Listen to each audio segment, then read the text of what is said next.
Bienvenue au supplément SmackDown. C'est Ringside, vous écoutez Catch Up avec nous ce soir, l'ami Giscal et l'ami Hank. Alors ce soir, on va sans plus attendre décortiquer le show du mardi 2 août qui se déroulait à Nashville, Tennessee et qui redémarre précisément là où s'est arrêté Raw le lundi précédent, puisqu'on se retrouve avec Shane McMahon, Daniel Bryan et ce bon vieux Randy Orton. C'est l'heure de la réprimande pour Orton. On vient l'engueuler parce qu'il est venu à Raw et qu'il a tapé sur Brock Lesnar. Shane lui explique qu'il va y avoir des répercussions parce qu'on n'a pas fait une brand split pour qu'il y ait des stars de Raw qui débarquent à SmackDown. Et donc on découvre qu'il y a un service de sécurité. Shane glisse quand même rapidement que c'est quand même bien cool, sa petite intervention à Raw. Quand même sympa. Et Randy Orton, lui, de son côté, il demande, voilà, est-ce que c'est vraiment nécessaire qu'il y ait tout ce service de sécurité Voilà, lui, il a pas peur, mais bon, Shane lui explique que, voilà, il faut quand même protéger l'émission, il faut faire attention si Brock Lesnar veut venir se venger, et que donc c'est vraiment indispensable. Là-dessus, ils repartent, ils vont, je sais pas, retourner à leur bureau, quelque chose comme ça. Mais ils sont interpellés par Maryse et son mari. Et donc le Miz, le champion intercontinental, vous le connaissez. Oui, et oui. il est toujours dans son trip hollywoodien et il se plaint un peu de son traitement à SmackDown. Il explique que voilà, lui quand il a gagné, donc c'était au dernier pay-per-view, c'était Battleground si je dis pas de bêtises. Quand il a gagné son match, personne n'est venu le féliciter, comme ça a été le cas pour Dean Ambrose. C'était la fête complète, alors qu'il a conservé le titre pour SmackDown. Il n'a pas eu de remerciements. Ce sur quoi Daniel Bryan, lui rétorque que de toute façon, lui, il voulait pas le drafter au départ, il était pas content de le drafter. Lui, tout ce qu'il voulait drafter, c'était le champion intercontinental. Et que ce soir, justement, on va définir son nouveau challenger et qu'on aura un triple threat entre Apollo Crews. Je crois qu'il écorche le nom d'Apollo Crews d'ailleurs. Oui, Apollo Creed. Apollo Creed, voilà. Bon, ça arrive au meilleur. Et qui est d'autre dans le match? Le petit Kalisto, le petit Luchador, et le Lone Wolf, Baron Corbin, le favori des foules. Donc voilà, c'est gagné pour le Miz, il a bien fait d'ouvrir sa gueule. Et du coup, les deux GM, ils repartent. On se dit que ça va être fini, mais ils croisent encore le champion, Dean Ambrose, qui débarque à la cool et qui leur dit, bah écoutez, moi là je vais monter sur le ring, je vais aller discuter avec Dolph Ziggler. Et puis bah ils lui disent, bah c'est bien, t'as qu'à faire ça. Et puis c'est le générique et on arrive au début de l'émission avec le Dean Ambrose des familles qui va au ring, comme tout le monde. On remarque qu'il y a désormais des statistiques qui s'affichent quand un superstar apparaît. Oui. Alors c'est un peu ce qui est dommage, c'est qu'il y a beaucoup de rookies dans l'émission, donc il n'y a pas grand chose dans les statistiques généralement, à part leur début, en 2016, 2015. Il y en a des très drôles, on verra. Mais... donc voilà, donc Ambrose arrive sur le ring. Donc là, il va y avoir une séquence assez longue où donc Ambrose commence déjà par expliquer que voilà, lui il en a bavé pour en y arriver là. Et que récemment, il a dû terrasser ses deux anciens fers du Shield, notamment à Battleground. Et maintenant, il s'agit pour lui de construire son héritage. Et il commence un peu à bâcher Dolph Ziggler rapidement. Et puis, il l'invite à venir sur le ring pour discuter. Là, Ziggler débarque, petite pop, le visage fermé, il est tendu. Il prend la parole et il dit à Dean Ambrose, je suis content de te raffronter, toi et moi, on est un peu pareil. Et là, Dean Ambrose le coupe tout de suite. Il lui dit non, je t'arrête tout de suite. On n'est pas pareil. Toi, t'es un frimeur. Moi, je suis un faiseur. Ça se passe pas comme ça. Ambrose, il étale son CV. Et Ziggler finit par le reprendre en lui expliquant que, de toute façon, tu parles beaucoup, mais toi, quand t'as commencé, t'es arrivé avec le Shield, tes deux potes, vous étiez une équipe SWAT team, voilà, vous avez tout cassé, t'es arrivé au top, et puis maintenant, t'es le champion, voilà, point barre. Et moi, quand j'ai commencé, je suis arrivé en cheerleader mâle, quoi. J'étais un pom-pom girl. Il faisait référence donc au Spirit Squad, quand il a commencé, où effectivement il faisait partie d'un groupe de 5 cheerleaders qui faisaient des conneries travaillait pour Vince McMahon, il était assez ridicule. Ils se sont fait humilier souvent par DX. Oh oui. Voilà, beau palmarès. Et donc là, c'est Ambrose qui reprend la parole et il explique à Ziggler que de toute façon, Ziggler, il est trop soucieux de la vie des autres, qu'il se soucie trop de son image. Il est trop appliqué à voler le show. Alors que lui, Ambrose, il en a rien à foutre. Jamais rien à foutre. Lui, il vient, il gagne, c'est un winner. Et il explique que de toute façon, à SummerSlam, ça va se passer comme ça. Ziggler, il va encore une fois voler le show, mais il va perdre. Là, Ziggler, il s'enflamme. Là, c'est parti pour la promo de sa vie. Ah ouais, là. On lui a dit, hein, il avait annoncé qu'il lui fallait 3 minutes pour aller lancer sa grosse promo. Alors, il nous raconte que quand il était petit, il regardait le catch et puis il voulait devenir catcheur. Et que tout au long de sa carrière, il a été déprécié, critiqué, sous-estimé. Mais il est le mec, lui, qui va arriver à SummerSlam, il va tout casser, il va foutre le feu, il va péter la gueule à Dean Ambrose et il va repartir avec la ceinture. Parce que il est bon à ce point. That's how good I am. Vous voyez. Et Ambrose, il y a la foule s'enflamme, hein. Oui, c'est vrai, il va lui casser la gueule, tout ça. Et Ambrose, lui, il reste stoïque. Il le regarde et il lui répond non, tu me battras pas parce que t'es pas aussi bon que tu le crois en fait. Hein. Et là, il cloue le bec et il quitte le ring. Voilà, donc Ziggler est là, un peu penaud, quand même énervé. Et pam, la lumière se coupe, le petit bruit, le petit flash habituel, et boum, apparition surprise de Bray Wyatt, le nouveau visage de la peur, qui perd pas de temps, il porte un Sister Abigail direct à Ziggler, Ziggler est KO, séché, et Bray Wyatt il commence à palabrer comme il le fait d'habitude, et il lance un défi à Ziggler inanimé, et il lui dit moi je te joue ton spot à SummerSlam, ce soir on s'affronte, si je gagne c'est moi qui vais affronter le champion, si je perds je sais pas moi qui vais affronter le champion, c'est toi, mais parce que je vais gagner quand même, je suis assez sûr de moi sur ce coup-là. Et et Ziggler ne dit rien parce qu'il est toujours il est KO. Petite page de pub, et après la réclame, Ziggler il s'est relevé, il est backstage et il dit allez-y, c'est parti pour le match, il vient engueuler Shane McMahon. Allez, c'est parti, t'as intérêt à faire le match, je te casse ta gueule. Et juste un petit truc quand même, la façon dont tu l'as présenté, on a l'impression que y a aucune raison pour Ziggler de faire le match. Il lui dit quand même que si donc du coup Bray Wyatt, il dit si je gagne, j'ai ta place à SummerSlam, et si je perds, t'auras prouvé aux gens que tu mérites que provoque son ego. Voilà, que tu mérites ta place et que t'es pas. Oui, mais en même temps, il était sonné, il entendait rien. Parce que non, mais il a dû regarder le replay. Rapidement, alors. Parce que oui. Mais bon. Est-ce que ça change vraiment le problème? Si, parce que du coup, ça donne une raison. Enfin, on en parlera après, mais ça donne une raison à Ziggler de faire le match. Ça te fait casser la gueule, je pense que ça suffit. Mais bon, justement, c'est le moment de donner votre avis sur la séquence. Donc, dites-moi qu'est-ce que vous avez pensé. Hank, qui a l'air motivé, vas-y, je t'en prie. Oui, vas-y, Hank.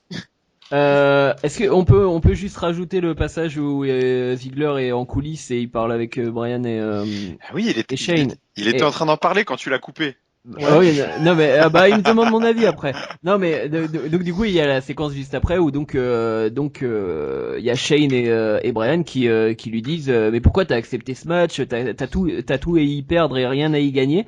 Et là donc du coup il dit non, je veux prouver au public qui est pas convaincu, à tous les gens qui tu veux dire la séquence qu'il y a plus tard dans l'émission. Ouais, voilà. Oui, un peu plus tard.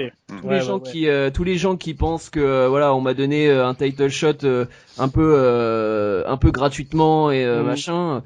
Donc voilà, j'ai adoré. Mais j'ai tellement aimé cette séquence. Genre tout était tellement bon dans cette séquence. Ziggler, Ambrose qui souligne tout ce qu'on sait sur Ziggler en fait. Et qui arrête pas de répéter, oui, t'arrêtes pas de te plaindre que c'est l'autorité qui te rabaisse et machin, et t'arrêtes pas de chouiner pour ci, de chouiner pour ça, ce qui est totalement vrai, hein, quand on suit Ziggler sur les réseaux sociaux, etc. Et Et de l'autre côté, Ziggler qui explique donc du coup dans le passage que tu racontais un peu plus en détail, à un moment il parle du fait que il était sous-estimé ou alors surestimé, genre t'es trop bon en fait pour ce match ou on lui dit t'inquiète pas t'auras autre chose mais là t'as un trop gros niveau technique pour partir dans ça ou ça la fin où il dit je brûlerai Brooklyn pour gagner ce match, etc. Il était excellent, Ziggler. Et Ambrose pareil, parce qu'Ambrose, alors je comprends pas trop, si je sais sur le forum des cahiers du catch, on fait un petit peu notre sauce personnelle là, mais sur le forum des cahiers du catch, il y a des gens qui pensent que Ambrose avait une attitude de heel. J'ai pas trouvé qu'il avait une attitude de heel. Moi, j'avais trouvé qu'il était en train de justement titiller un peu faire le psychologue de Ziggler quoi. Lui soulever tout ce qui va pas dans sa mentalité, etc. Vraiment excellent de bout en bout. Donc on verra la suite. Même la suite est très très bien jouée. C'est vraiment s'il y a un point qui fait que le SmackDown de cette semaine pour moi est bien au-dessus de Raw, c'est cette rivalité, c'est tout ce qui s'est passé autour de ça. Voilà. Ouais, moi je suis à 100% d'accord. C'était absolument fantastique comme segment, comme booking, comme tout, il y avait rien à dire. La promo était juste parfaite. Elle sonnait tellement juste en fait. Elle sonnait juste à tous les niveaux pour les deux personnages. C'est exactement le personnage de Dolph Ziggler qui a été dépeint par Dean Ambrose, et c'est exactement le personnage de Dolph Ziggler qu'on a tous envie de voir, que Dolph Ziggler a joué en fait. Donc c'était juste parfait parce que il s'est positionné comme exactement comme il fallait.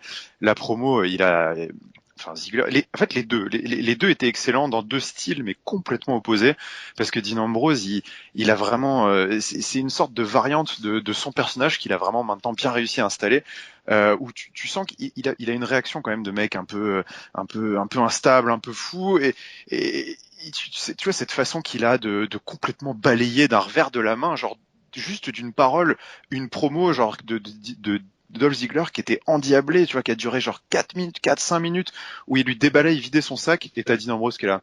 Non. Non, tu me battras pas. Tu vois, t'as envie de te dire, c'est tellement Dean Ambrose, ça. Tu vois, genre, c'est exactement comme ça aussi que t'as envie de le voir. Genre, il en a rien à péter. Dean Ambrose, tu l'as dit, c'est un faiseur. Lui, il casse la gueule, il se pose pas de questions. Et genre, qu'est-ce qu'il en a à foutre que Dolph Ziggler vienne lui faire ses états d'âme devant lui, comme ça? Donc, non, tu me battras pas. Et en face de lui, t'avais un Dolph Ziggler, mais je l'ai jamais vu habiter comme ça. C'était exceptionnel. On sait qu'il est excellent au micro. On a eu trop peu l'occasion par le passé de le voir vraiment se lâcher, mais se lâcher pour lui, pour sa carrière, pour son personnage, de faire une promo sérieuse. Il était toujours dans des trucs un peu pourris, des love stories à la con. Son personnage de heel, il était ridicule. Il avait pas l'opportunité de donner cette facette-là de lui, et là c'était juste exactement ce qu'il fallait.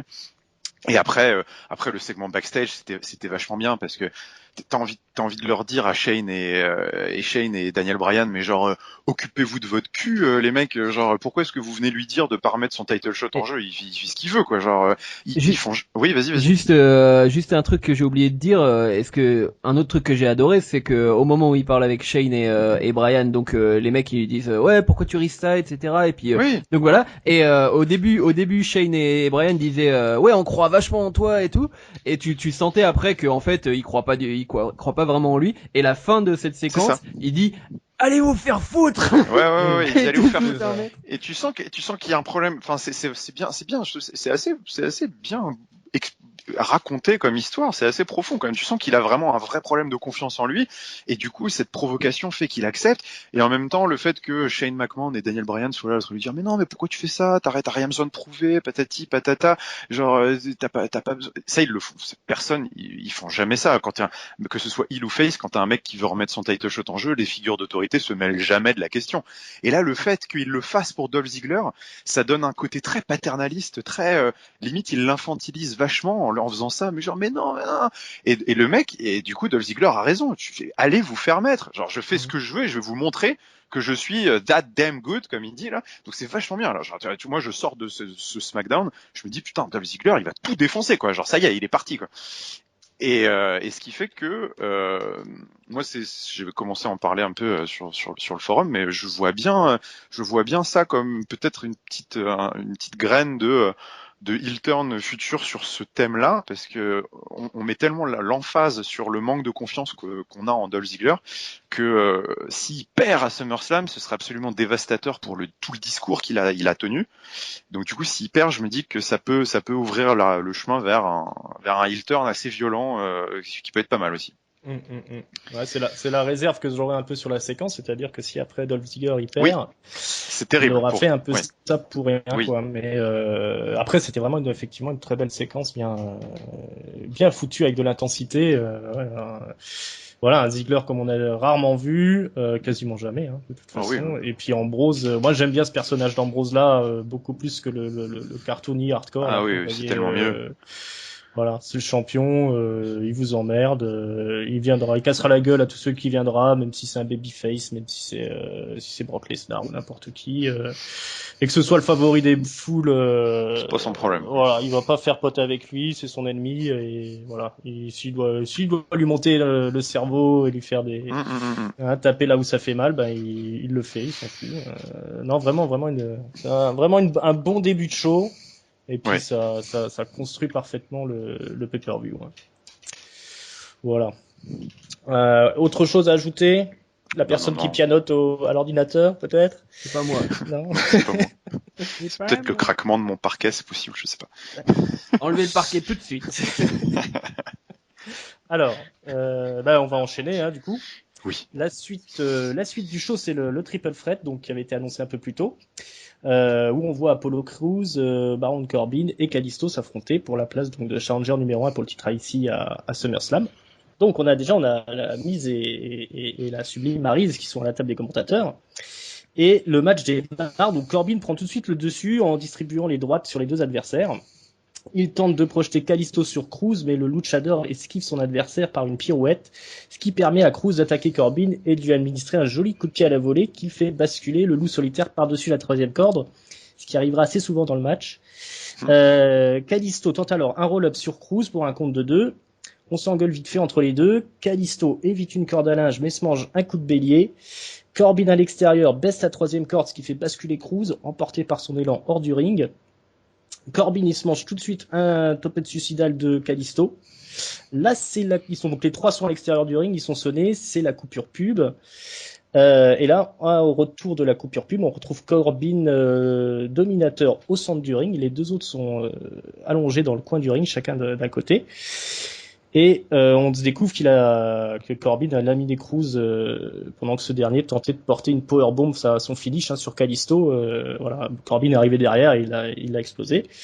Donc les autres se relèvent là péniblement chacun dans son coin du ring et Corbin enchaîne les avalanches sur les deux adversaires. Mais Crews finit par esquiver. Il traverse la diagonale pour faire à son tour une avalanche sur Kalisto, mais quand il essaye de faire de même sur Corbin, il est cueilli par un Bigfoot. Kalisto utilise Crews comme un marchepied et porte un Hurricane Rana à Corbin qui se retrouve une nouvelle fois à l'extérieur du ring. Kalisto tente un crossbody sur Crews qui le bloque et lui administre un puissant syndrome droite. Ça, c'était très impressionnant. Crews tente de le tomber. Kalisto se relève au compte de 2. On a un plan sur la belle Maryse. Crews esquive une corde à linge portée par Corbin, mais il ne peut pas échapper au Big Six. Là, Corbin tente de le tomber, compte de 2. Un nouveau plan sur la belle Maryse. Corbin invective l'arbitre. Un petit retour sur Maryse. Corbin administre un coup de pied et coup de genou à ses adversaires avant de se faire cueillir par un double kick de Kalisto. Joliment exécuté aussi. Il se mange quelques coups de poing de la part de Crews. Pendant ce temps, Kalisto escalade le coin du ring. Il tente un Hurricane Rana sur Corbin, qui réussit à le bloquer pour tenter de faire une powerbomb. Mais Crews en profite pour lui lancer un bon dropkick dans le dos, ce qui permet à Kalisto de boucler son Hurricane Rana et de faire passer à nouveau Corbin par-dessus la troisième corde. Mais le luchador n'a pas le temps de pavoiser, il est cueilli par un vicieux roll-up qui dont il ne se dégagera pas, pardon. Et Cruz remporte la victoire sous les yeux de la belle Maryse. Donc Cruz est victorieux, il quitte le ring. Corbin, ce mauvais perdant, il vient passer à tabac le pauvre Kalisto, il attaque par derrière et puis il lui met quelques coups de savate là pendant qu'il est par terre. Là, Cruz, comme un seul homme, il revient pour aider le petit Mexicain, mais il est attaqué dans le dos par le mari de Maryse, le Miz, que vous connaissez bien, le champion intercontinental, qui lui porte son Skull Crushing Finale. Alors le Miz, il pavoise un petit peu, il est content, mais là, surprise, Corbin le chope et lui porte son End of Days.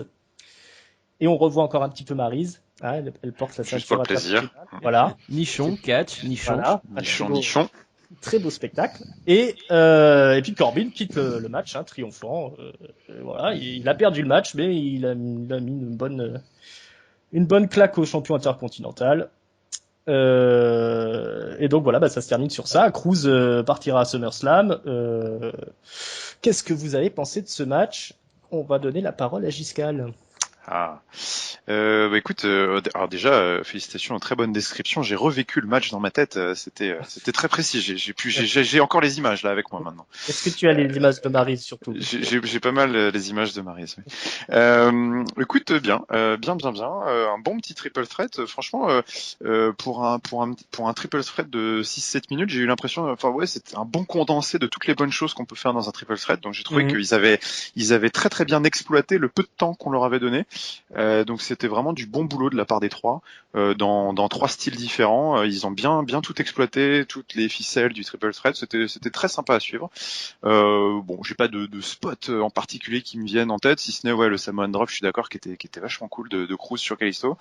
Mais sinon voilà, un bon petit match pour ouvrir le show. À voir. Je pense que c'est un modèle de ce qu'on peut faire avec peu de temps pour un match comme ça.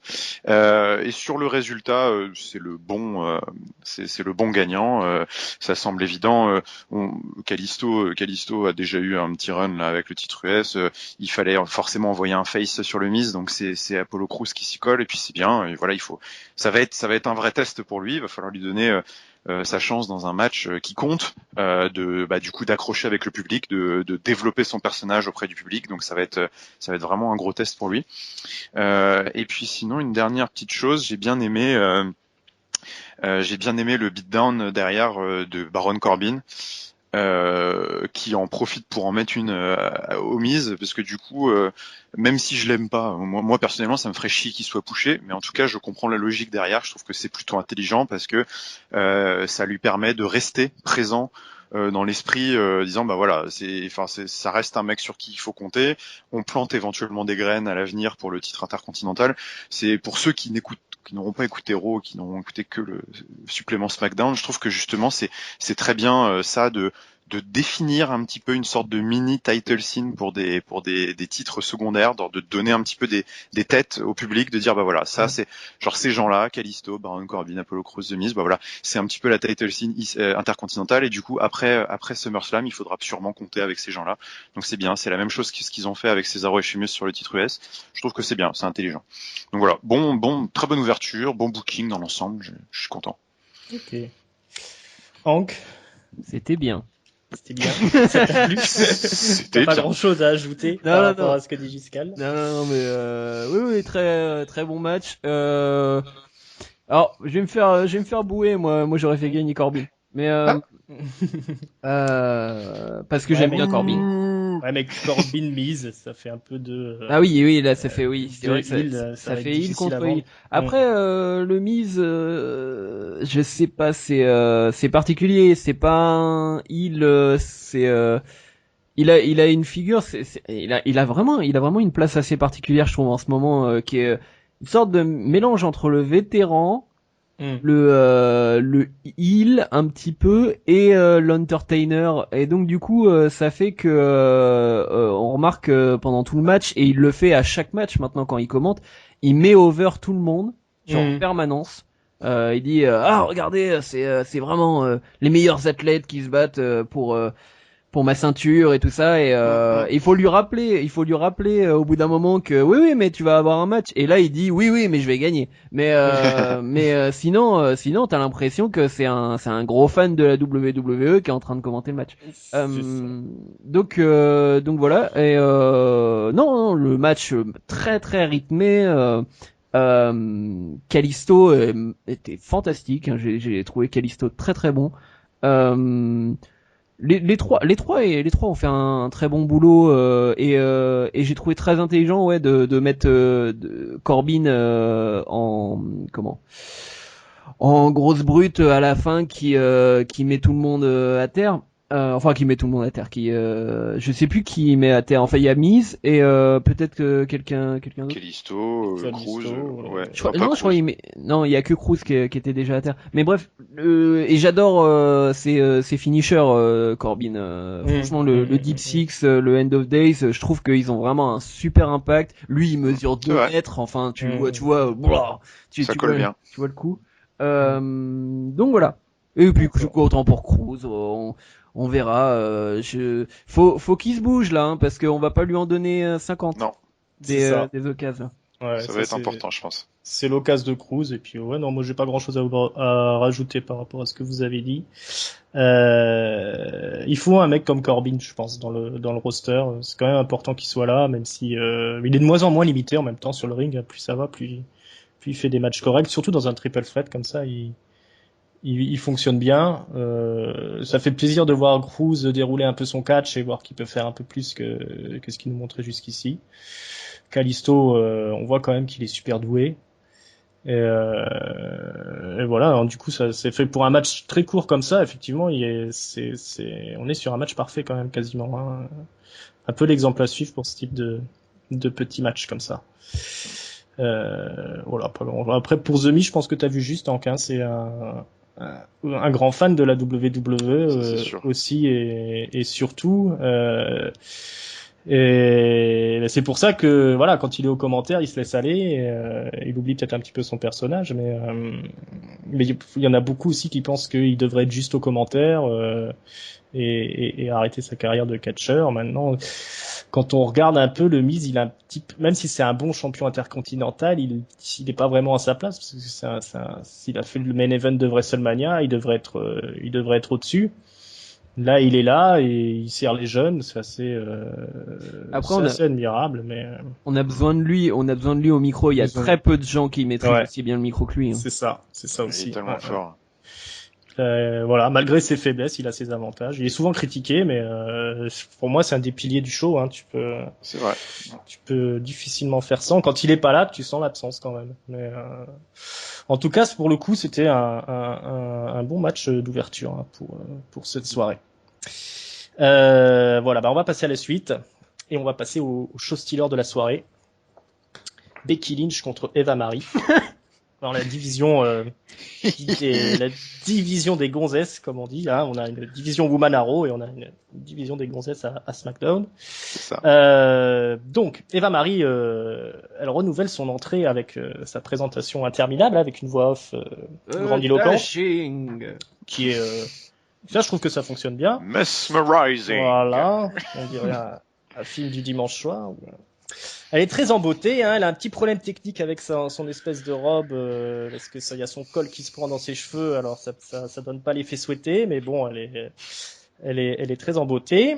Donc elle descend le ring, puis après elle monte dans le ring, hein. Becky Lynch est déjà là. Elle salue la foule, elle monte dans le coin du ring. Elle fait des bisous, tout ça, et bien elle saute pour revenir sur le tablier du ring. Et là, visiblement, elle se fait mal. Visiblement, un claquage de la cuisse. Mm-hmm. Et là, le claquage. Et là, le claquage, quoi. Bon, en même temps, voilà, quand on fait des prises à risque, forcément, ça peut arriver. Voilà, Neville peut en témoigner. Je veux dire, ça arrive aux catcheurs acrobatiques, tous les high flyers connaissent les risques, hein, maintenant. Donc voilà, donc les spectateurs s'inquiètent, les commentateurs sont un peu bouche bée. On fait venir une intervention du médecin, avis médical. Elle ne peut pas continuer le match malheureusement. Même Qui était pas de pourtant commencer d'ailleurs. Voilà, Oui. elle ne le commencera pas. On annule le match et donc elle est raccompagnée en coulisses par le staff médical, l'arbitre, etc. Il y a beaucoup de monde pour s'occuper d'elle. Et on bascule dans un segment plateau, un segment un peu inédit, qui est présenté par la ravissante Renée Young. Donc ça ressemble un peu au panel que vous avez habituellement quand il y a un pay-per-view. Renée Young qui reçoit Carmella.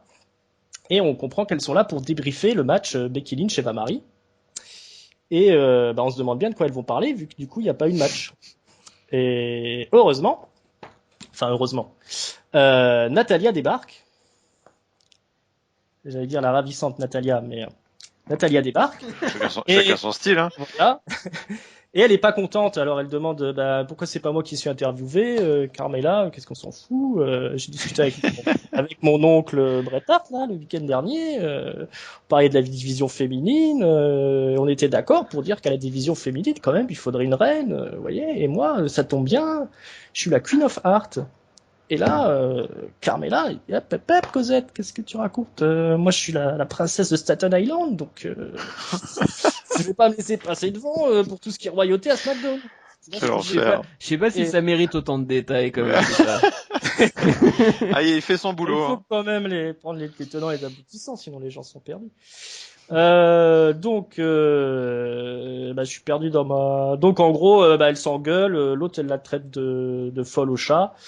Natalia dit je serais bien content de te donner une leçon. Elle se casse et je sais pas, elle va acheter un Mr Freeze, je sais pas ce qu'elle va faire. C'est ses copines. Et puis du coup elles auront un match plus tard dans la soirée. À deux doigts d'être le show stealer. Donc Carmella arrive sur le ring, elle essaye de faire sa petite promo façon soft. Mais elle se fait attaquer dans le dos par Natalia, Heureusement. qui la met à terre et qui lui porte le sharpshooter. Et voilà ce qu'il en est de la division féminine à SmackDown. Qu'est-ce que vous avez pensé? Est-ce que vous voulez en parler ou est-ce que vous voulez qu'on passe à la suite? Ça peut être très rapide. Hein. C'est le seul, je crois que c'est le seul passage du show que j'ai trouvé nul. C'est vraiment le seul. C'est ça. Mais voilà, mais enfin j'en parlais la semaine dernière. Carmella, je sais pas comment elle pourrait se rattraper, mais il faut pas qu'elle continue comme ça, parce que son personnage est pas attrayant. Ça ressemble à des divas quoi. Enfin, elle a un personnage de diva. Et Eva Marie, ça va parce que elle joue genre l'extra diva en fait. Elle joue la pire diva du monde quoi. C'est ça. Mais donc du coup c'est sa nouveauté finalement. Et c'est qui la troisième? Natalia. Natalia, non, stop. Mais bon, le seul truc qui était marrant, c'est le fait que elle est encore jouée sur la carte de genre mon père. Mon oncle. Mon oncle, c'est ce que j'ai dit. Elle parle jamais de son père. Il mentionne jamais son père. Non, jamais. C'est pas son père, c'est vrai, son oncle. Brett et moi, nous étions en train de parler, blablabla. Enfin, ça c'était le seul moment vaguement drôle. De la séquence parce qu'elle faisait un peu sa connasse, mais sinon voilà, enfin y a rien à dire.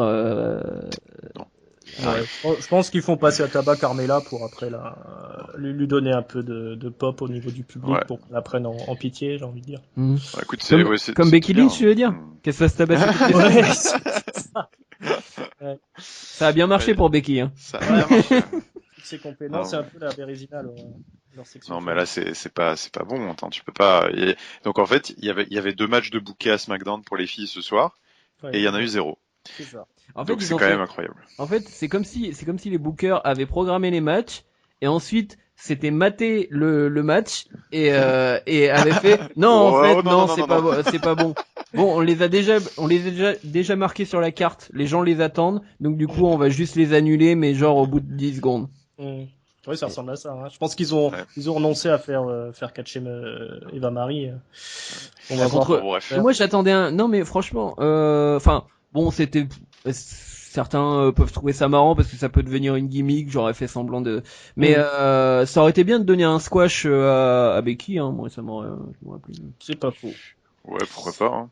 Mais bon, ouais, moi j'ai rien de spécial à dire là-dessus. Je dis, enfin, c'est juste que c'est nul. Je suis très inquiet pour la division féminine à SmackDown. Donc je sais pas comment ils vont faire parce que c'est une catastrophe. Et c'est dommage parce que Eva Marie, il y a peut-être une bonne idée derrière. Il y a peut-être un embryon de bonne idée derrière. Ça peut faire une bonne heel, je pense. Mais c'est pas comme ça. Enfin, c'est pas comme ça qu'il faut le faire. Je pense que le coup de la blessure simulée, c'est une fausse bonne idée parce que son entrée, c'est vachement bien. Enfin, c'est bien son entrée. C'est typiquement, tu vois son entrée, tu te dis, enfin, t'as envie de la huer, quoi. Enfin, c'est oh connasse, tu te prends pour qui? Mais par contre, après le coup de la blessure, le truc c'est qu'elle avec les femmes.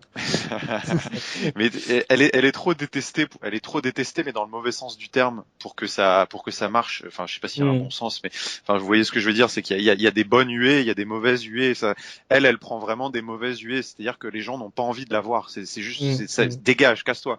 Vous savez avec qui elle devrait être en tag team? Avec Emma. Ah bah ouais, ça marcherait pas mal.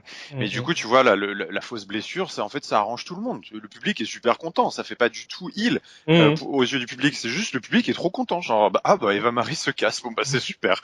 Et puis bon bah après Carmella, elle va droit vers l'accident industriel, je pense là, si elle continue comme ça.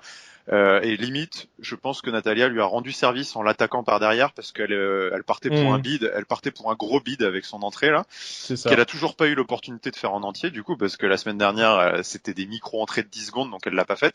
Cette semaine elle l'a pas faite. J'ai envie de dire tant mieux. Mais bon, elle va droit au bid hein, donc. Sans soft, ça marche pas Non, ça ne fonctionnera pas. Donc voilà, rien d'autre à dire. Moi, j'en suis à me demander s'il y a vraiment besoin d'une division féminine à ah bah non, moi c'est l'erreur, bon, moi je trouve. Ils ont annoncé, je crois qu'ils vont faire une ceinture quand même pour les. Ouais, mais c'est pas possible ça. On verra bien. On va passer à la suite avec le premier match des American Alpha qui débarque de NXT. Ouais. Et qui affronte les Vaudevillains. Donc du déjà vu si vous suivez NXT, mais de l'inédit pour les fans. Pour moi, c'est de l'inédit. Voilà, pour Giscal, c'est tout nouveau. Donc il y a déjà une bonne pop pour les American Alpha qui arrivent au ring et qui vont dominer tout le match quasiment. Donc ça commence avec Chad Gable contre Simon Gotch. On commence par du catch technique au sol. Là, Chad Gable démontre un peu tout ce qu'il peut faire. C'est assez original par rapport au reste du roster. Il est vraiment très technique. Et il passe le relais à Jason Jordan qui claque un énorme dropkick. Voilà, c'est un big guy, mais il sait aussi claquer des dropkicks assez impressionnants. On va voir. Bon, ça va être surtout un déroulé de ce que peut faire American Alpha. On va avoir. Ouais, c'est un show match. Hein. Ouais. Voilà, une double diving clothesline de Gable sur les deux vaudevillains. Ils vont nous faire des double drop kicks synchronisés. À un moment donné, Chad Gable il va être un peu passé à tabac, mais il réussit le hot tag. Et là, Jordan, il enchaîne dropkick, festival de souplesse dans tous les sens, son spear dans le coin du ring. Et les American Alpha finissent le match avec leur back suplex accompagné, là, leur prise de finition. Voilà, donc c'est vraiment un match de gala de présentation pour les American Alpha. Pas beaucoup de résistance de la part des vaudevillains qui ont pas fait grand chose. Voilà, qu'est-ce que vous avez pensé de ce match? Très sympathique. C'était ce qu'il fallait. De toute façon, les gens les connaissent pas encore, donc enfin, tu vas pas leur foutre un match de 10 minutes ou 15 minutes quand ils arrivent, quoi. Mais donc ouais. Et puis moi, je les adore. J'ai le t-shirt. J'ai pas le poster, mais c'est tout comme.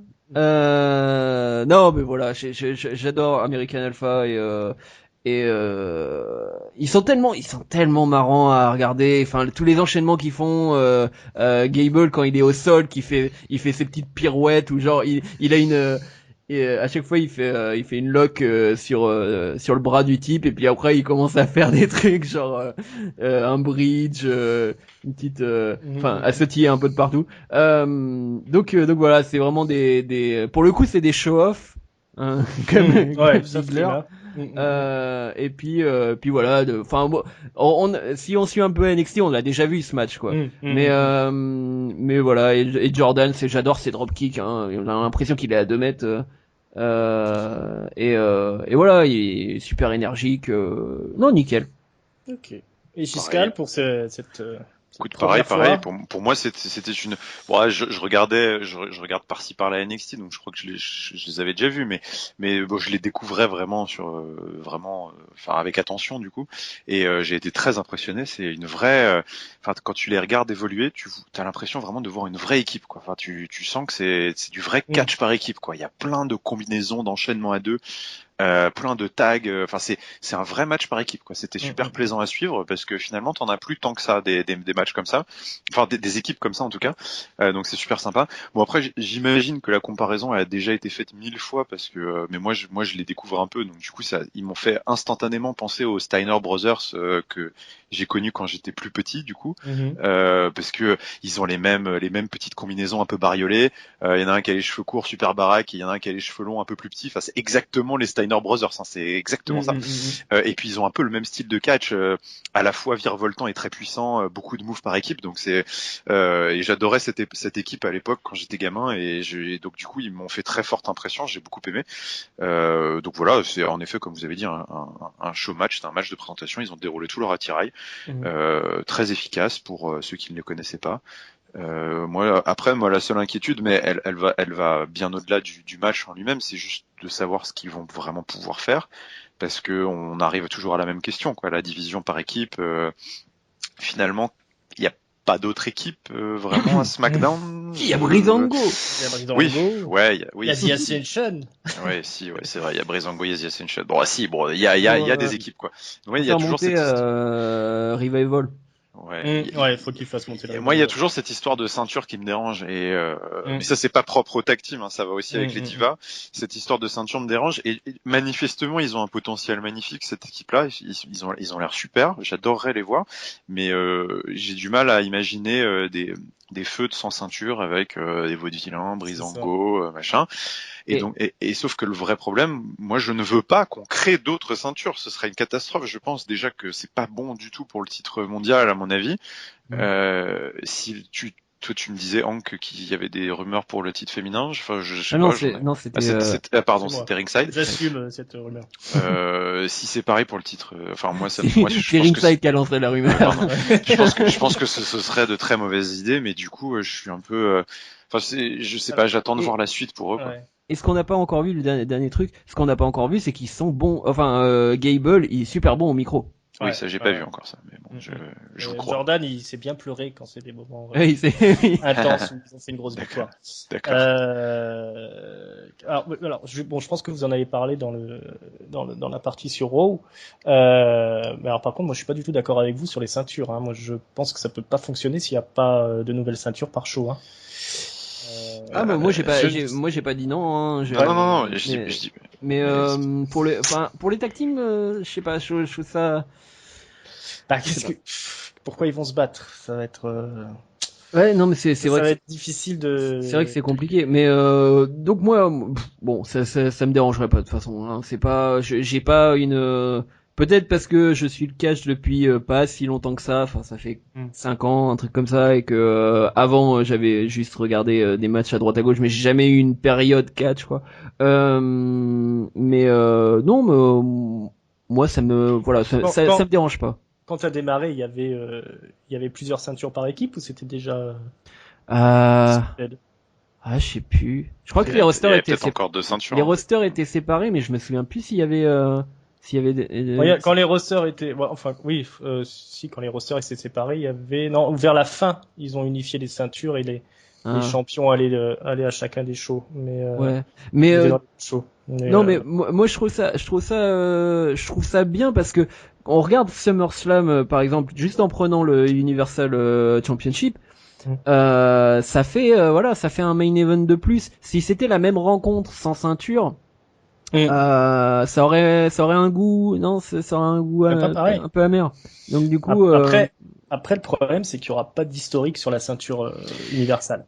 C'est ça un peu le truc, tu vois, genre, je sais pas comment on fait. Est-ce que c'est un titre mondial Tu vois, genre, est-ce que c'est considéré comme un titre mondial? Est-ce que si jamais le titre, je sais pas, un jour, le titre Universal part à SmackDown et le titre mondial part Ouais, ça peut à Raw, arriver. et c'est inverse, ok, ça peut arriver. Mm. Qu'est-ce qui se passe si John Cena gagne le titre Universal? Est-ce qu'il égale le record de Ric Flair en termes de titre mondial ou pas? C'est Tu vois, ça la genre, question. qu'est-ce que c'est ce titre en fait? On comprend pas. En fait, moi, je trouve que ça sème vraiment le trouble, enfin le doute sur le haut de l'affiche, sur les ceintures. C'est vachement compliqué. Voilà, ça Ah, va tu veux être dire comme de... que t'aurais voulu juste un retour du heavyweight, quoi. Mm. Pourquoi pas, ouais, parce que ce nouveau titre, c'est bizarre en termes d'historique de palmarès. Enfin, moi personnellement, pour moi, les histoires de statistiques, de palmarès, d'histoire et tout, c'est super important. Et je pense que pour la WWE aussi, d'ailleurs aux États-Unis, ils ont vraiment cette culture du palmarès, de choses de toujours le rappeler, tout ça. Donc c'est bizarre, tu vois. Par exemple, il y a beaucoup de réponses, enfin il y a beaucoup de questions auxquelles on n'a pas encore répondu sur le statut de ces titres et qui vont se poser aussi si on décide de créer une nouvelle ceinture par équipe parce qu'ils vont pas ramener la ceinture Diva, c'est sûr, c'est terminé. Après, est-ce que, enfin là, on se plaint maintenant, mais les fans qui seront là dans 20 ans, ils se plaindront pas parce qu'il y c'est aura vrai. eu Non, je sais. historique, C'est pour quoi. ça, pour l'instant, j'ai des doutes. Voilà, je suis un peu dans le flou parce que il y a beaucoup de questions sans réponse et je sais pas comment ils vont réussir leur affaire et j'ai de gros doutes. Après, peut-être que même ça se trouve pas plus tard que dans quelques mois ou juste peut-être au prochain WrestleMania, je mangerai mon pain noir et je dirais que non, écoute, ça marche très bien. Ils ont réussi à construire quelque chose de vraiment cohérent, quoi. Ils ont des pay-per-view séparés aussi, hein. Ouais. Ça va être compliqué sans Écoute, avec pourquoi pas, hein, une ceinture, enfin deux ceintures dans ton pay-per-view. ouais. C'est vrai que pendant très longtemps, il y a eu des ceintures séparées. Avant, il y avait 2 titres par équipe, il y avait 2 titres féminins. C'est vrai, ça a existé. Donc a priori, pourquoi ne pas y retourner? Je sais pas, peut-être que je suis trop conditionné par les 5-6 dernières années qui se sont passées avec l'habitude de voir une seule ceinture, mais pour l'instant, je le vois pas trop. Je le vois pas trop parce qu'en plus pour les divas et les équipes, je pense que les divisions étaient trop petites pour les séparer, donc ça va un peu trop dénaturer, je pense, le prestige des 2 titres dans les 2 shows. Là, pour ces divisions-là. Pour les femmes, il y a pas le roster. Enfin, je veux dire, pour les les femmes, rosters SmackDown, méritent c'est pas une de catastrophe. ceinture, quoi. Enfin, C'est dommage. tu vois, genre vas-y, on coupe, on avance. Je vous coupe, voilà. Oui, on avance. On fera un débat là-dessus peut-être dans une prochaine émission. Alors, la suite. Alors, il y a un petit clip sur John Cena qui est au Teen Choice, hein, c'est pour faire plaisir à Giscal. Voilà. Bon, moi personnellement, je m'en fous, donc on va passer à la suite. Oui, on peut. Cena et J-Style, la promo de la soirée. Donc, promo du siècle. AJ Styles, il parfait, la foule est complètement contre lui, désormais, tout le monde le déteste. Il arrive, il traite Cena de fraude, mais il est vite coupé. Cena arrive direct, et donc il lui dit écoute, on va discuter, parce que c'est quoi ton problème là, tu m'emmerdes depuis quelques semaines là, ça va suffire maintenant. Et donc AJ Styles il a une petite promo de heel, il critique les gosses, les parents, il dit vous êtes tous vous êtes plein d'illusions, faites féliciter vos gosses quand ils participent, pas quand ils gagnent. Voilà, vous êtes fan de John Cena, mais John Cena c'est une fraude. Et il lui demande, Cena, qu'est-ce que tu fais encore ici? Qu'est-ce que tu fous encore ici? Je t'ai battu, t'avais dit que la jeunesse devait passer par toi, je t'ai défoncé, je suis passé à travers. Je comprends pas que tu sois encore ici. Qu'est-ce qui te motive? Qu'est-ce que tu veux? Quitter toi. Et Cena lui répond, moi ce qui me motive, c'est l'amour. Alors il explique que voilà. Riez. Il va dans les shows mainstream, au Tonight Show, tout ça, et à chaque fois on lui demande toujours la même question. Maintenant que t'es connu, maintenant que t'as dépassé le catch, quand est-ce que tu vas quitter la WWE? Et son plaisir à lui, c'est de répondre aux gens jamais, c'est ma maison, c'est ici que je serai pour toujours. Il dit à J-Style, il lui dit même ouais, toi quand tu prends ton jour de repos là le vendredi ou je sais pas quoi, moi je suis en train de faire des shows à la télé, je fais la promo, je connais pas le repos, moi je connais pas les jours de pause. Et quand tu prends ton demi-jour de congé là, quitter pour prendre des RTT, connard. C'est ça, comme ça. Et Et donc, AJ Styles, il dit, à SummerSlam, on règne nos comptes et tout ça. Et Cena, il lui dit, écoute, j'ai bien envie de te faire fermer ta gueule, donc, on se rend au rendez-vous à SummerSlam. Et après, AJ Styles, il sort un truc un peu hasardeux. Il dit, ouais, tu vas avouer que AJ Styles est meilleur que toi à la fin du match.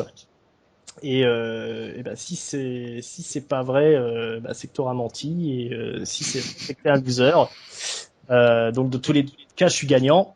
Ça marche moyennement, mais Ouais, j'ai pas tout compris non plus, mais bon. ouais, c'était difficile de passer après Oui, c'était très compliqué. la sortie de Cena qui était en feu. Voilà, alors dites-moi, qu'est-ce que vous avez pensé de tout ça? Oh, bah. Alors, tout de suite, 30 minutes de Giscal. C'est parti. Non, mais attendez, c'était extraordinaire. C'était une de ses plus belles promos. Moi, je me souviens pas d'avoir eu une promo comme ça. Mais enfin, moi, je suis plus curieux d'avoir votre avis en fait que de donner le mien parce que moi, je considère qu'il l'a tué. Enfin, genre, il l'a tué sur place. Je comprends pas. Si vous êtes complètement désensibilisé et sans cœur si vous sortez de ce segment en vous disant que c'est AJ Styles qui a gagné la joute ou enfin. Et ne t'inquiète pas. Ah non, mais genre c'est John Cena là couché sur place, il l'a tué. Genre à partir du moment où AJ Styles a demandé mais qu'est-ce que tu fous encore là, c'était terminé. Déjà la question est stupide. Déjà la question est stupide, le mec qu'est-ce que je fous encore là, déjà je t'emmerde, et puis de deux, je suis 15 fois champion du monde, je suis le mec qui représente la marque, je suis là depuis des années, je te prends tous les jours, et voilà ce que je fous là. Par devant, par derrière. Non mais donc déjà la question était stupide et après il l'a couché. Enfin sa promo était fantastique. Tu peux pas détester. Enfin t'as beau avoir une haine sans limite pour le personnage, tout ça, ça sonne tellement juste. Tu sais qu'il pense tout ce qu'il a dit. Enfin c'est pas juste John Cena le catcheur, c'est vraiment John Cena le mec. Il pense exactement tout ce qu'il a dit. Genre il prend jamais un jour de congé. Il est non-stop. Il est partout. C'est une bête de travail. C'est le premier qui arrive à l'entraînement. C'est le dernier qui sort. Enfin il fait toutes les activités de public relationships, là, toutes les émissions, tous les trucs. Il fait tous les shows de radio. Et puis après sa remarque est superbe là quand il lui dit non mais de toute façon AJ Styles, je sais très bien que toi si ça marche pas ici, tu feras ta valise et tu te barreras dans une autre fédé et tu referas la même chose. C'est tellement bon ça, tu vois, venant de John Cena qui lui est là depuis des années et qui bougera jamais. D'ailleurs, il y a une petite, il y a un petit truc marrant là-dessus, c'est dans le post-show avec Daniel Bryan. Daniel Bryan a dit qu'il était pas très content de cette phrase. Ah il cette parlait, phrase fait un il peu parlait mal, du fait que lui, il a dû, il est passé par la WWE, il a dû repasser par des fédérations indé, etc. Et donc du coup que c'était un petit peu un coup bas. Ouais. Mais bon, quelle intensité. J'ai zappé cette partie où Cena explique que AJ Styles, quand il a un problème dans une fédération, il s'en va. C'est ça, il fait son sac, il se casse, quoi. Tu vois. Et ça c'était tellement bien. Mais en fait, à tous les niveaux, il l'a tué. Enfin, genre, c'était. Et d'ailleurs, je trouve que c'était. Limite, c'est la réserve que je mettrais sur ce segment, c'est que c'était peut-être trop violent. Tu vois, genre on a passé du temps là-dessus à Raw sur la promo Balor Rollins avant que t'arrives ringside sur Raw. On se disait c'était pas mal parce que tu sens que Balor est plus faible et que Rollins il aurait pu le déchirer au micro s'il avait voulu. Mais il s'était retenu parce que c'est plutôt intéressant parce qu'il faut protéger Balor quand même, il faut le mettre en top face et tout. Là franchement, Cena s'est pas retenu et enfin moi je sors de ce segment, j'ai envie de dire mais enfin casse-toi AJ Styles, enfin genre dégage, t'es nul. Genre, tu viens de te faire tuer quoi. Et s'il perd à SummerSlam, non mais et ça devient dangereux ce type de promo parce que s'il perd à SummerSlam, le mec est enfin genre ça fait très très mal hein. Donc c'est bien là le problème, ouais. Oui, donc et le problème c'est qu'il va perdre à SummerSlam. Donc du coup donc c'est très emmerdant mais c'est la limite. Au moins il prouvera sa théorie de Cena qui enterre les gens. Ouais, mais là c'est bien parti, ouais. Vas-y. Bon, c'est bon, Giscal. Oui, moi je suis absolument aux anges depuis cette promo. Hein. Il lui a tellement fait fermer sa gueule que c'est ton papa, John Cena, hein, c'est ça? J'aimerais bien. Non, c'est excellent. Et j'ai eu l'impression au début que AJ Styles avait oublié ce qu'il allait dire. Un petit peu parce qu'il a bafouillé un peu. Il y a eu un moment de flottement.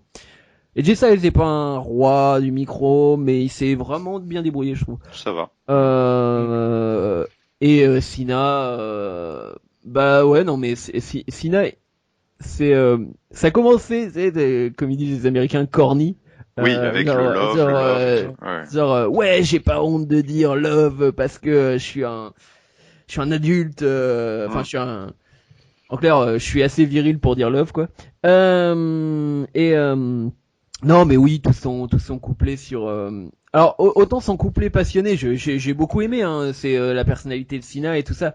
Mais autant le moment genre où j'ai fait un peu gloops, genre ok, c'est le moment où il lui dit, attends, c'est quoi exactement? C'est en clair, enfin il finit toute sa rhétorique et à la fin donc du coup il dit je suis là pour représenter la compagnie pour mettre en valeur, enfin je sais pas s'il dit mettre en valeur les catcheurs, un truc comme ça, mais genre bref il fait tout quoi, c'est Superman. Ouais. Et à la fin et donc du coup il étend ces trucs, genre il raconte genre 10 choses en même temps, genre tu te dis putain le gars il fait tout quoi, et à la fin il C'est me la regarde dans réalité. les yeux et il fait et toi tu fais quoi? Ouais. Non, mais c'est génial. Non, mais Tu c'est fais pour quoi ça que c'est. ici? Et genre, genre là tu te dis ok non il a aucune, non il a pas de, Bah, il a pas de réponse, non, y a non. pas de réponse. Et voilà, en vilain petit canard, AJ Styles, ça marche bien.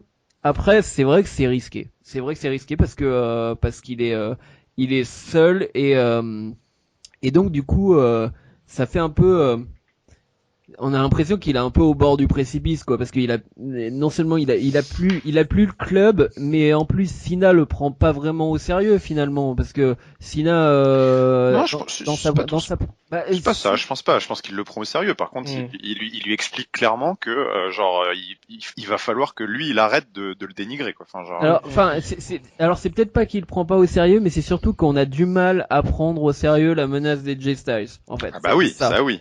Parce que voilà, à la fin c'est surtout ça. Sa partition, elle est très ouais, vilain petit canard qui croit que voilà il est le meilleur. C'est toujours c'est jamais les meilleurs storylines quand un mec part du principe je veux juste démontrer que je suis le meilleur. Ça c'est généralement c'est trop simple. Ouais. Mais donc voilà, non, sinon le segment était vraiment bien. Peut-être AJ Styles l'a un peu voilà, l'a un peu ralenti, mais bon vu qu'on a eu allez 10 minutes de Cena on Ah ouais, fire. c'était fou, hein. Mais du coup, le match à SummerSlam sera à scruter avec attention, je pense, parce que Ce sera un très grand match. mon pronostic, c'est que Cena va gagner. Je pense, pas juste parce que il est plus fort, mais parce que je pense que c'est le booking. Mais Mm. non, mais enfin bref, je pense qu'il va gagner. Mais il va falloir faire attention à la façon dont ils le fassent gagner, dont ils le Mm. font gagner. Je pense que ça va être super important. Et à mon avis, le booking qui peut avoir le plus de sens à long terme, parce que je continue à croire, comme j'avais pu le dire dans une envolée, dans un autre podcast, un autre catch-up, où je pense qu'ils sont partis pour avoir une feud très très longue. Une feud un peu historique, Mm. comme John Cena a pu en avoir d'autres avec Randy Orton, avec CM Punk. Mm. Mm. Je pense qu'on a les bases pour faire quelque chose de très très grand avec ces deux-là dans les années à venir. Et s'ils veulent vraiment lancer la feud parfaitement, il faut qu'ils fassent un très très gros match à SummerSlam, mais Mm. vraiment un grand match. Il faut que AJ Styles soit booké super fort. Il va perdre, je pense qu'il va perdre, mais il faut qu'il soit booké super fort. Et à la limite, on peut imaginer un peu un finish pas foireux, mais un finish où il aurait une façon, une raison légitime de se plaindre qui aille dans un peu à l'inverse de Money in the Bank, où finalement Mm. AJ Styles il avait gagné en quelque sorte, Mm. il a gagné assez clean. Selon lui, il a gagné clean selon lui parce que lui, il était KO quand le club est arrivé, tout ça. Donc bon Mm. bref, donc il a battu.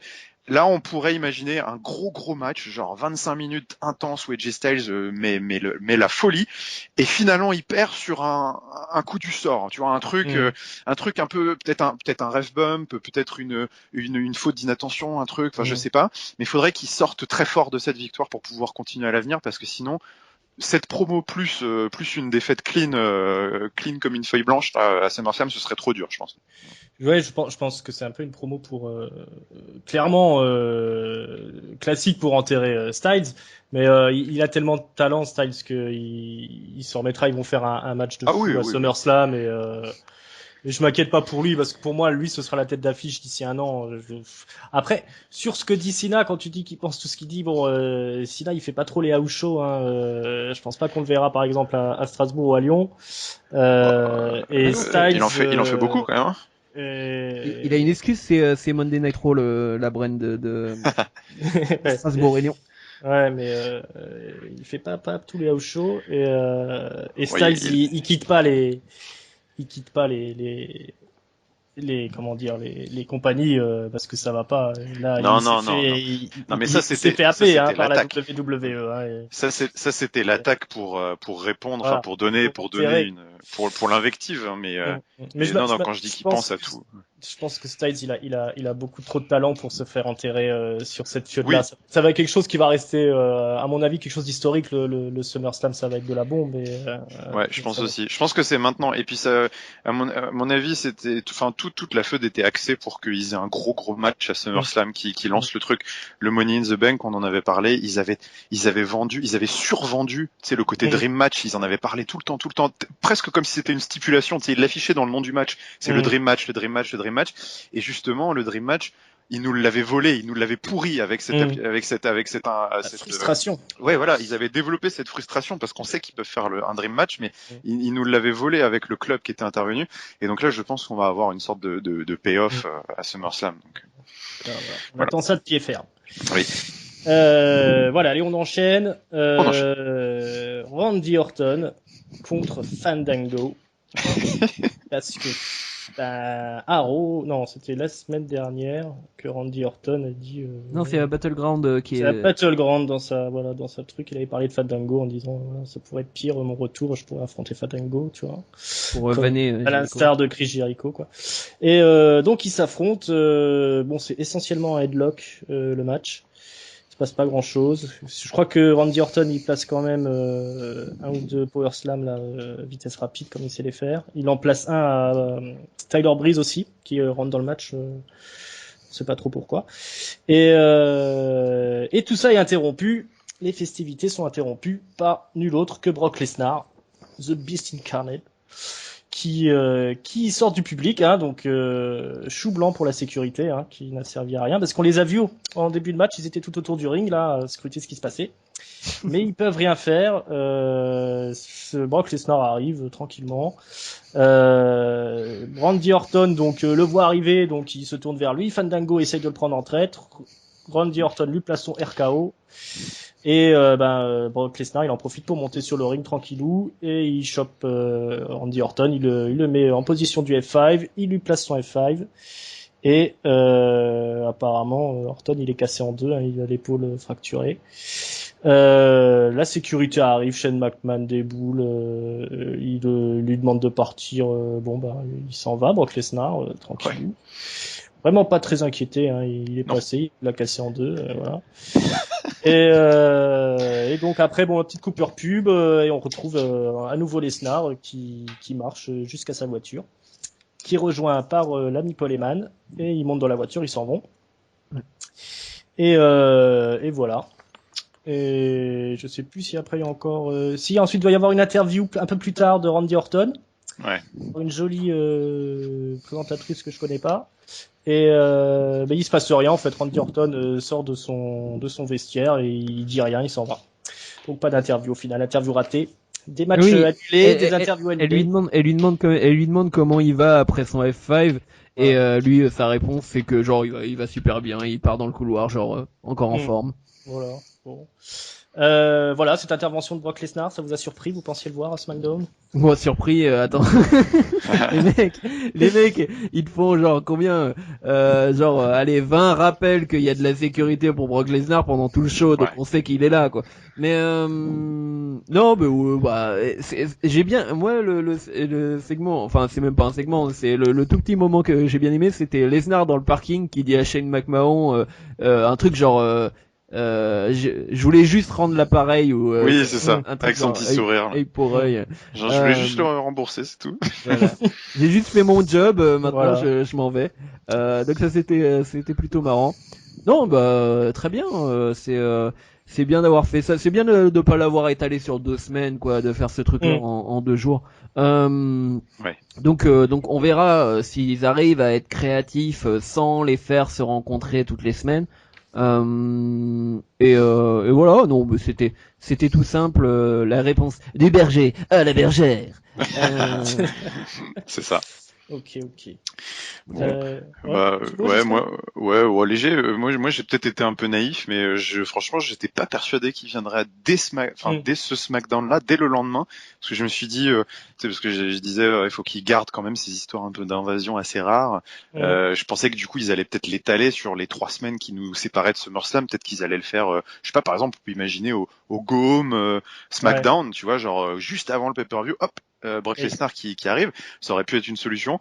Bon, écoute, maintenant ils ont soldé l'affaire et du coup c'est pas mal parce que ça instigue un peu la peur dans l'esprit des deux. Peut-être ils vont se dire à chaque show, du coup jusqu'à SummerSlam, ils vont peut-être pas se sentir en sécurité alors que ça aurait dû être le cas avec la séparation des brands, donc pourquoi pas. Puis c'était bien. Moi peut-être un truc que je veux souligner, c'est que j'ai beaucoup aimé la différence de traitement entre les deux. Entre Raw et SmackDown, puisque à Raw on avait Randy Orton qui s'était échappé après l'arrivée des arbitres et de Stephanie et Mick Foley qui s'étaient échappés dans la foule pour partir, alors que là t'inquiète que Brock Lesnar il en avait rien à péter. Ah oui, il marche, sort du ring, il sort du ring en marchant, personne n'ose le toucher. Mm. Et moi j'ai bien aimé cette petite touche. Ça colle beaucoup bien, ça colle super bien au personnage. Genre personne a voulu le toucher. C'était non c'est bon, ça y est, c'est fait, je m'en vais, c'est bon. Genre et tu sentais qu'en plus si tu posais une main sur son épaule, il te fracassait la tête contre le mur. Donc j'aime bien parce que c'est ça Brock Lesnar, tu vois, genre il en a rien à foutre. Genre il vient, il pète la gueule, il s'en va quoi. Donc c'était vraiment pas mal. Donc bon, super, moi ça me donne encore plus envie de voir le match. J'adore, j'adore. Je pense que pour des idées peut-être d'innovation, parce que tu disais maintenant il faut plus qu'ils se croisent.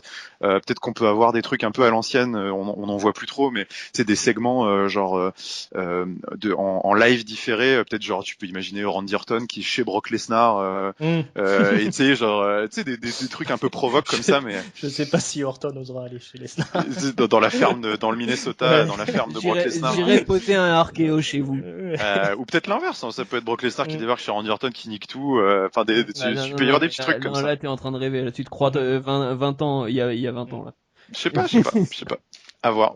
En tout cas, classique et efficace. Ouais, très bien. Alors, la suite. Ensuite, c'est le moment Heath Slater, hein. Le jobber, le jobber. Il va bientôt avoir un segment pour lui tout seul. Ouais, dans notre podcast. Le free agent le plus chaud actuel, qui, comme d'hab, il discute avec Daniel Bryan, pourquoi j'ai pas été drafté, tout ça. Et Daniel Bryan, lui dit, écoute, on te fait un match la semaine prochaine, si tu gagnes, tu as un contrat. Et donc il demande il se demande qui va affronter.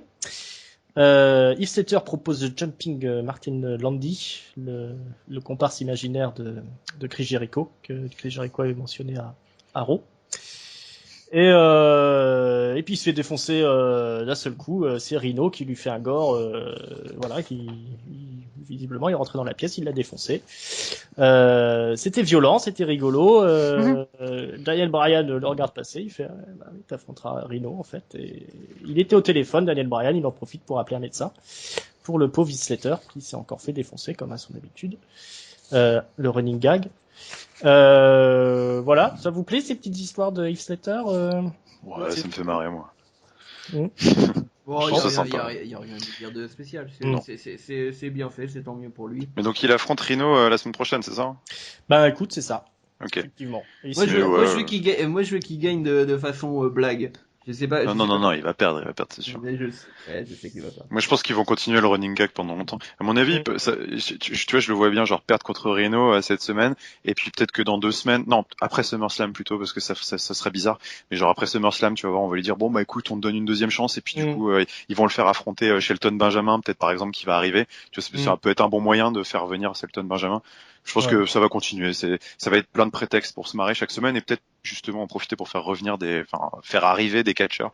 Mm. Et donc pas, c'est pas mais mal. pas Jinder Mahal, hein. Oui, Arrêtez avec les, C'est non, normal. pas ce genre de personnes là. Jinder fucking Ce n'est pas une Mahal. réflection Pourquoi raciste, ils ont hein. été Je parle chercher juste de, Jinder Mahal je parle juste du Dieu. club. Mon Dieu. Bon, Enfin bref. bah, je pense que vous avez dû en parler hein, de Jinder Mahal. Ouais. Oui. Pas très, Non, c'est Pas du longtemps. Buzzword. Mais Oui, enfin, c'était dans le jeu Buzzword, on l'avait évacué. Ah oui. Bon, bah on n'en parlera jamais, je crois. Voilà. Dans le serveur. Ok. Alors, la suite, qu'est-ce qu'on a une interview en plateau par René Young. On revient sur son petit plateau. Ouais. Et il y a son petit copain Dean Ambrose, le champion, qui est là. Il me semble que c'est pas ça. Il tient pas en place. c'était excellent ça. Ouais, il veut pas s'asseoir, c'est trop Il drôle. veut pas s'asseoir. Il est allé, on se met debout. Moi, je tiens pas en place. J'aime pas avoir le casque sur les oreilles. Ça fait chier.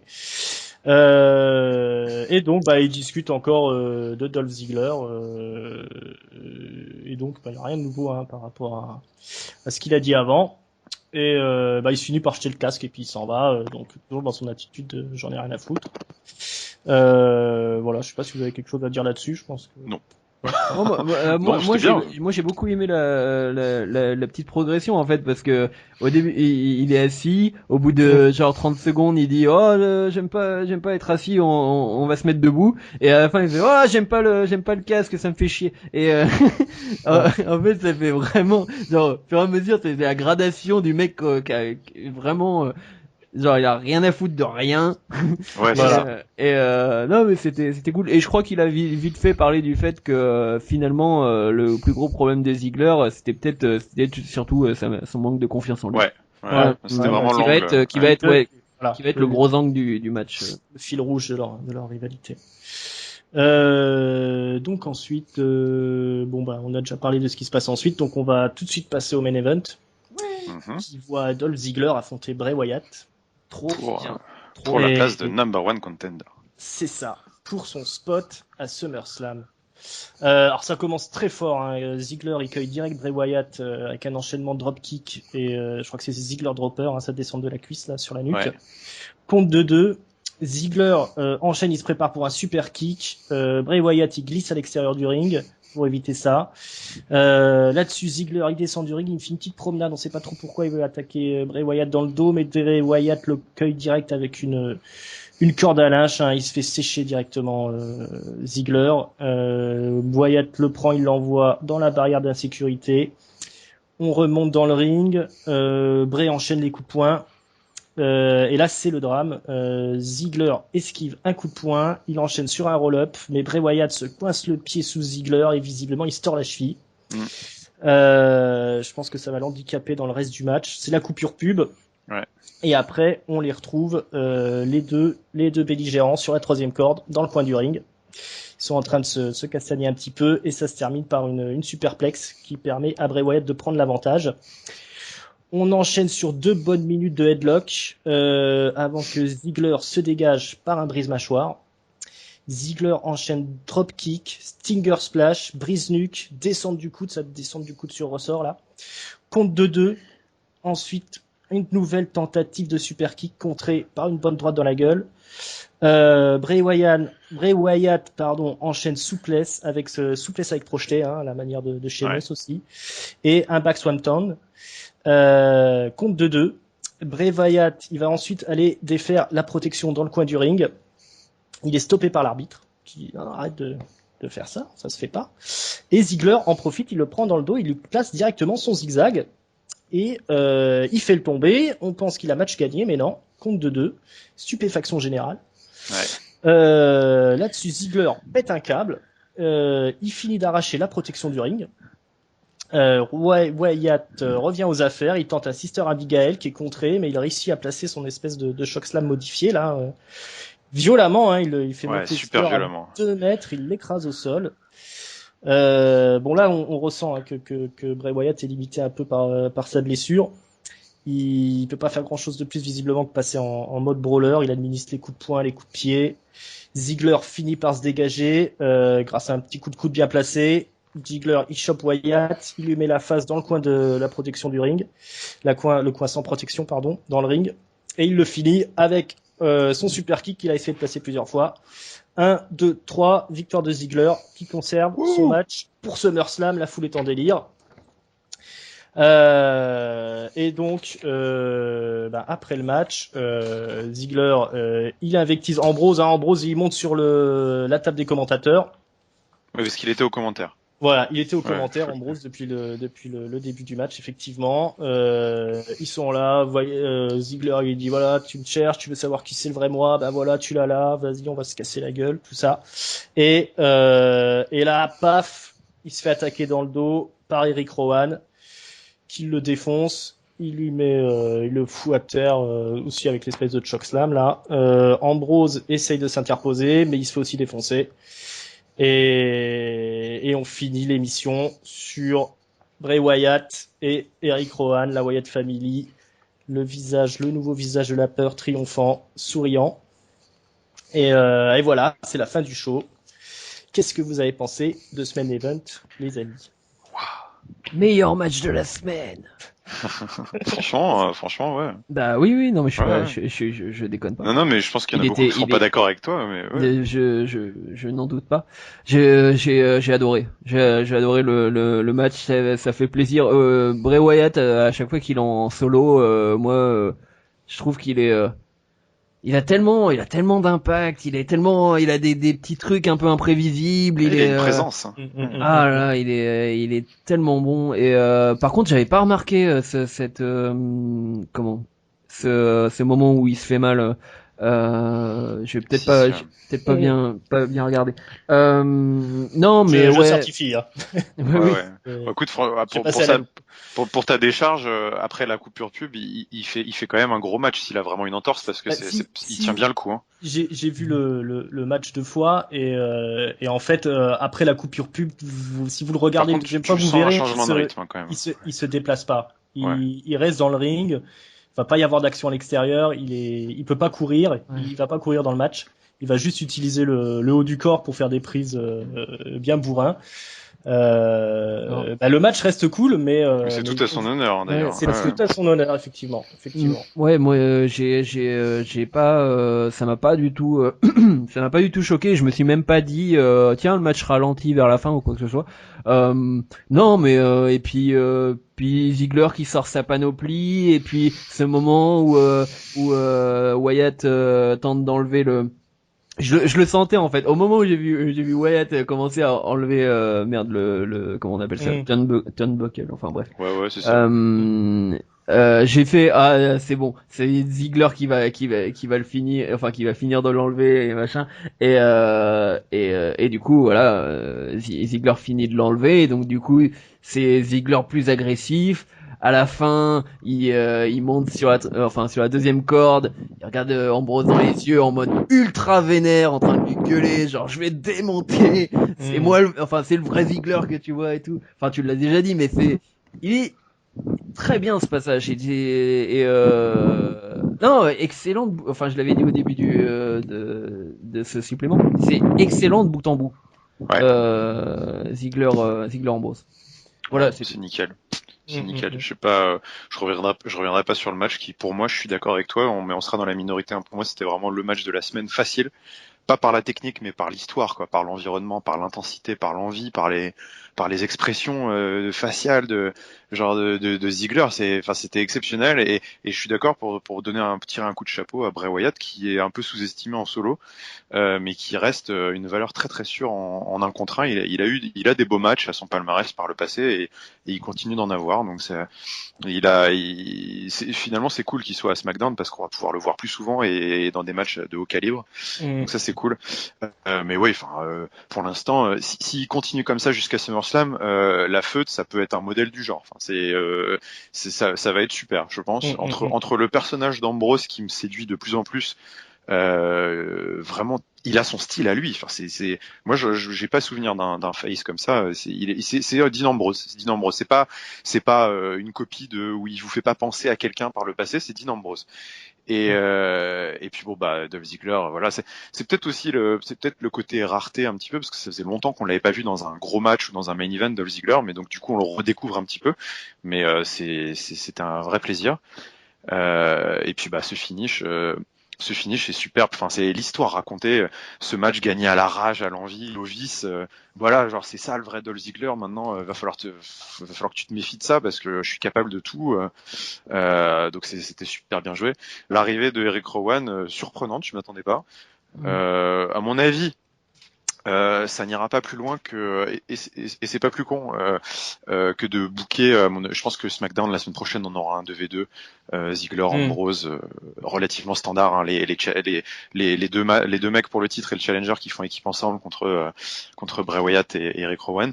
Et puis comme j'avais pu l'écrire sur le forum, je pense que c'est pas plus con de donner une sorte de, parce que, mine de rien, il y a quand même encore 3 semaines avant SummerSlam, c'est long.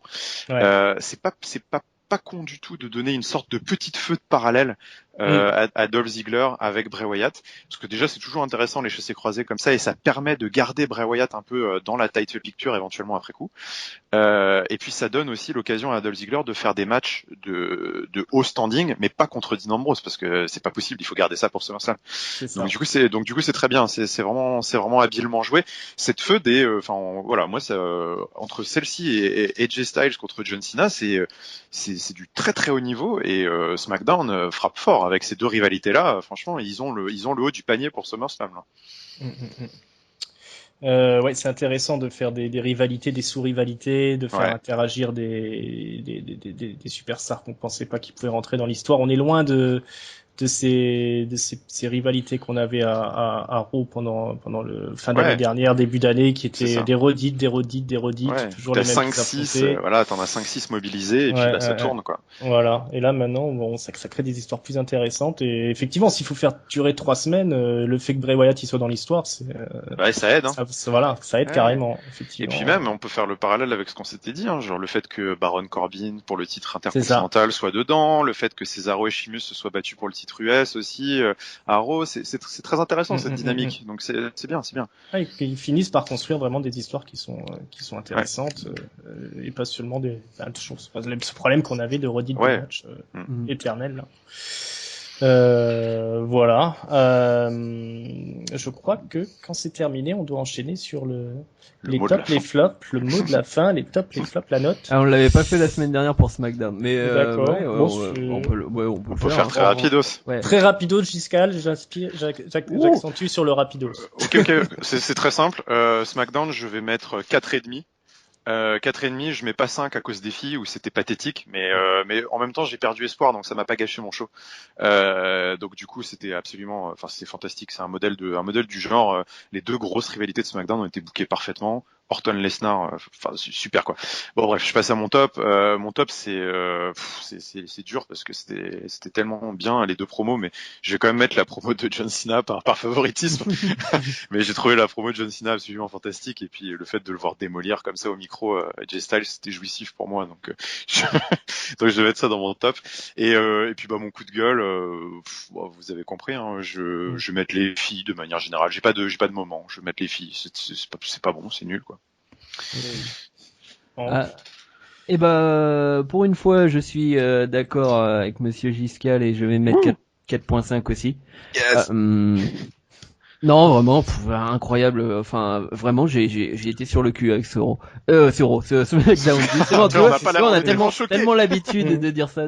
Enfin, est-ce que c'est pas une très bonne nouvelle ça, d'avoir enfin un SmackDown qui pète? Mais oui, mais c'est, j'ai l'impression que c'est le jour et la nuit par rapport à la semaine dernière, quoi. C'est ça. Oui, par rapport à la semaine dernière, oui, c'est vrai. Et on a vraiment l'impression, ou alors on a l'impression que genre les bookers, enfin pas les bookers, mais ceux qui écrivaient pour Raw la semaine dernière sont passés à SmackDown et ils changent toutes les semaines. Je sais pas. Donc donc le top, coup de cœur, ça va être Ambrose Ziggler, je peux pas les départager. Les deux en promo, c'était fantastique, j'ai adoré les deux. Et le coup de gueule, ça va être particulièrement Carmella. Parce que Carmella, elle fonce dans un trou noir là. Et il faut, je sais pas, alors peut-être qu'elle est jeune, elle peut pas se faire entendre, ou alors peut-être qu'elle est contente de ce qu'elle fait, je ne sais pas, mais faut que quelqu'un se rende compte que non, c'est pas la bonne route, et qu'on lui dise non, finalement il va falloir changer. Stop. Parce que voilà, elle peut plus surfer sur ses deux copains, donc c'est ça. donc voilà. Et puis c'est tout. En fait, je pourrais en parler pendant des heures de SmackDown. Ça suffit. C'est vraiment, non mais vraiment, on n'a pas vu un SmackDown comme ça depuis. Oh, c'était trop cool. Putain, ça au fait, moins 2 ans, 2 ou 3 ans. Ouais, ça fait des années, quoi. On va pas se mentir. Moi dans les tops, comme vous avez dit ce que je trouvais top aussi, je vais mettre le match pour le titre intercontinental pour la place de Challenger, qui était vraiment bien foutu. Et puis dans les flops, je vais me dire comme toi, hein, je vais mettre Carmella parce que c'est vraiment mal barré. Ouais. Voilà, et ma note, je vais monter, je vais laisser une marche, je vais monter à 3,75, allez. Oh la Putain, vache. c'est une bonne note pour Ringside, ça c'est bien. C'est une bonne note pour moi. C'est bien, c'est bien. Je laisse encore un peu de marge, il reste un 25 qui peut faire en plus. Voilà, donc c'est terminé pour ce catch-up spécial SmackDown, le supplément SmackDown. Je vous rappelle que vous pouvez nous retrouver sur iTunes, sur YouTube, sur PodCloud, sur Mixcloud. Et n'oubliez pas de nous rejoindre sur le site des Cahiers du Catch, sur le forum. On va remercier notre ami Hank. Pas de rien. C'était bien cool d'être tranquillou dans mon siège sans notes. Pour une fois, à blablater. Et puis on va remercier Giscal.